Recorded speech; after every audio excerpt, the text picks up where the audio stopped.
winenectar.com. I'm your host, Josh Wade, and this is the internet's place to explore the five senses of coffee and wine. Super excited for a number of reasons. Last night we had a great time with Bois Merlot, huge event. Just blown away by the support. So if you participated, thank you, thank you, thank you. And stay tuned for Wine Blends on April the 1st. Scrolling across the screen to see the information. But let's move on and continue with our grocery outlet challenge. Day 3, final day, last day to comment and win. Try to win $50. We have gone through 4 wines, 2 of which have been horrible, 1 of which has been on the fence, and 1 that I would consider a solid score or a deal, and that's the Imagine Chardonnay from Sonoma Valley. That was last night's review. Check it out. Anyhow, tonight I'm super excited because we've got 2 wines that I recognize the labels on, which can be kind of a hit or miss when you're going to grocery outlets, so pay attention to what you see there. Make sure you're not just buying it because it's $3. So anyhow, we've got the first wine we're going to take a look at is a Cameron Hughes Lot 70 Petite Syrah from Lodi. We're stuck in Lodi again. Cameron Hughes, they source grapes from wineries in small lots, and that's what the Lot 70's lot numbers are all about. Petite Syrah is a very small grape with a thick skin, can sometimes be real bold on the back end, a lot of tannin on the back end, a lot of times added to other wine to add some structure and depth, so don't let the petite throw you off for what it is. Definitely a dark, bold plum color, opaque, can't even see through the bottom of the glass even with a small pour like that. Already seeing some strong legs on it, so maybe a little high sugar content or high alcohol content on that side of things. Let's give it a sniff.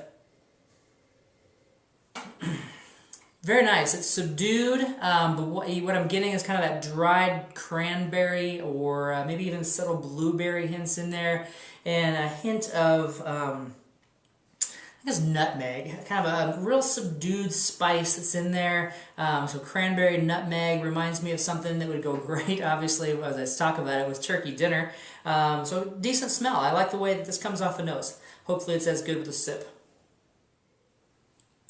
All right, so this wine is a little thin in the middle. It's not bold, it's not big, seems to be a little watered down. Which I'm sure is not the case, but it doesn't have, it lacks anything in the middle of the palate. There's just, it's very watery. You do have some of that fruit flavor in there, but it's super subdued, just kind of washes off the side of your tongue, loses the nutmeg. Was really expecting that back end tartness that comes through on a Petite Syrah. Not there with this wine, but only $5.99, so it wasn't a bad deal at all.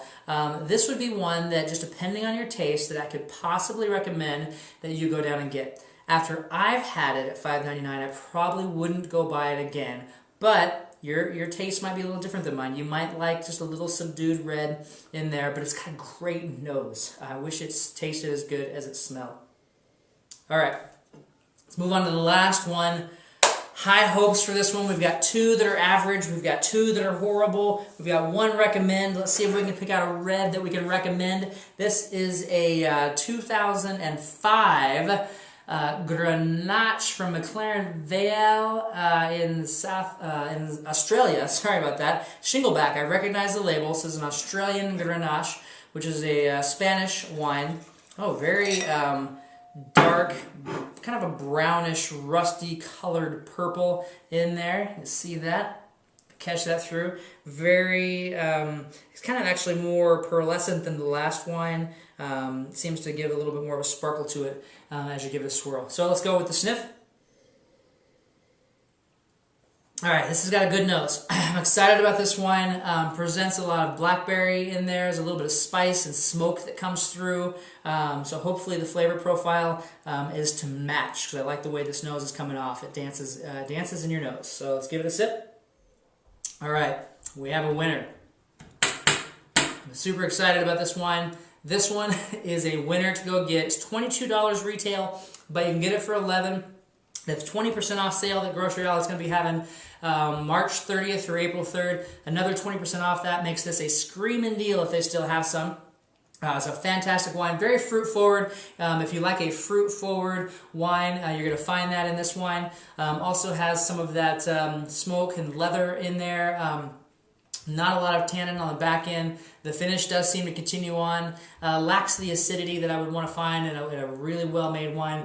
But overall, for $8 to $10 or even $11, this is a decent wine. I think you would enjoy with a barbecue. You'd enjoy it with a steak. You might even enjoy it with some ribs. So check this one out. Like I said, all you have to do to qualify for a $50 gift card to Grocery Outlet is comment on any of the 3 posts that have been posted. So remember, life is always meant to be enjoyed with friends. I want to encourage you guys to open up a bottle of wine and drink happy.